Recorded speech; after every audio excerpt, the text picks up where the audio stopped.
Saturday will go, Sunday will go, and Monday will come, and you'll go back to the class. And like this teacher by name Mrs. Thompson entered the class for the first time. And she had this habit of starting her class by saying, "Love you all." But she knew she was lying, because she could not feel that love for one of the students in the class who was very unkept, untidy. And there was nothing in the child that drew attention from Mrs. Thompson. She was little indifferent to the child. She picked him for every negative example and ignored him for all the positive reasons. That year, she had written the progress report for the first quarter.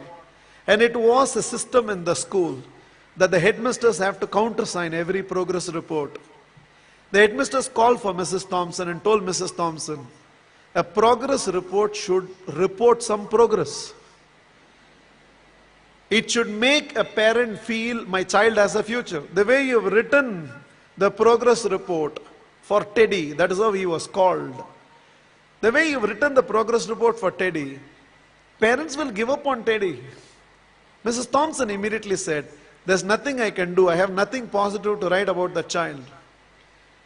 Immediately, the headmasters asked the administrative staff of the school to trace the old year progress reports of Teddy and send it across to Mrs. Thompson's class. Mrs. Thompson saw the third standard progress report.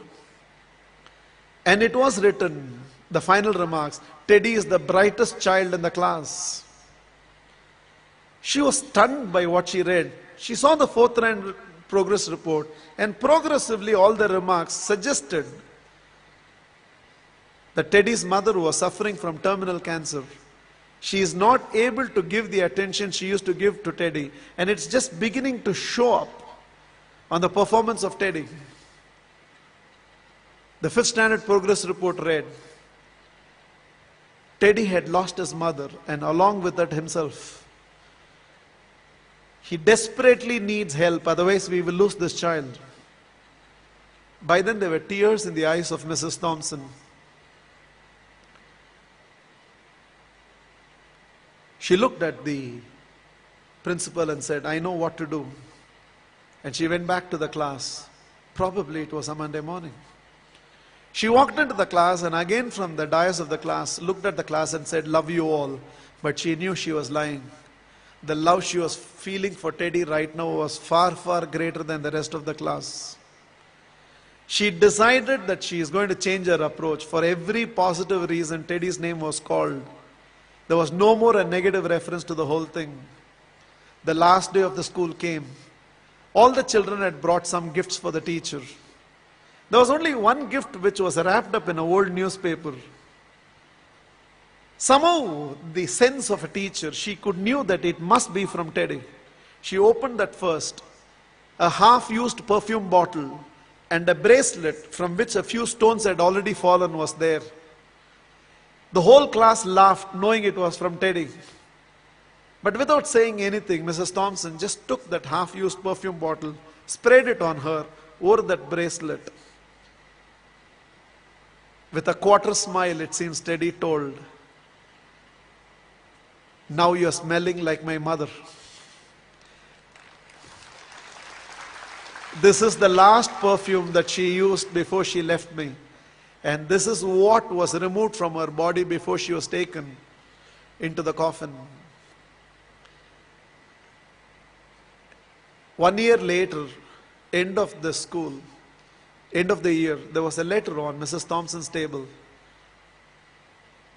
I have seen few more teachers, but you're still the best teacher I've ever seen. With love, Teddy.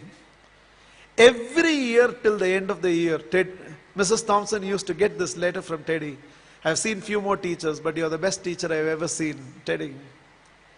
Years rolled by, they lost contact. Somewhere an agent traced Mrs. Thompson, who had retired by now, and handed over a letter. And the letter was signed, Dr. Theodore, PhD. Teddy had gone on to become a PhD. And the letter read, I have seen many more people in life, Mrs. Thompson, This is your Teddy. You're still the best teacher I've ever seen. I'm getting married, and I cannot dream of getting married without your presence. Along with that enclosed were to and fro flight tickets. Mrs. Thompson couldn't resist. She no more had the perfume bottle, but she still preserved the bracelet. She wore that and went to the church. She was trying to sit in the last row, but volunteers identified and ushered her right to the front row. And right in the front row, there was a seat with a placard written, Mother.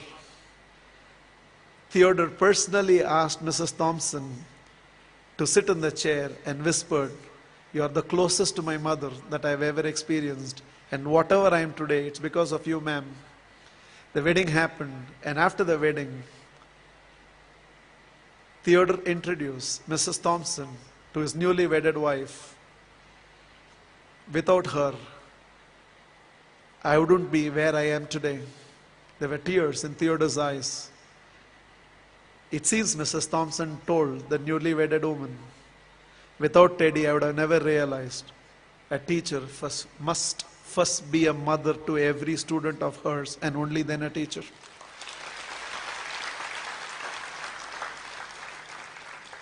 This is just my request to all of you. There is a Teddy sitting in your class. When you go back to your classroom on Monday morning, there is a Teddy in that class, and you can be that Mrs. Thompson. Please, on Monday, don't go back to the institutes as a teacher. Go back as a parent who can also be a teacher and be a turning point in the life of those children. You plus me. I believe we can build a new world.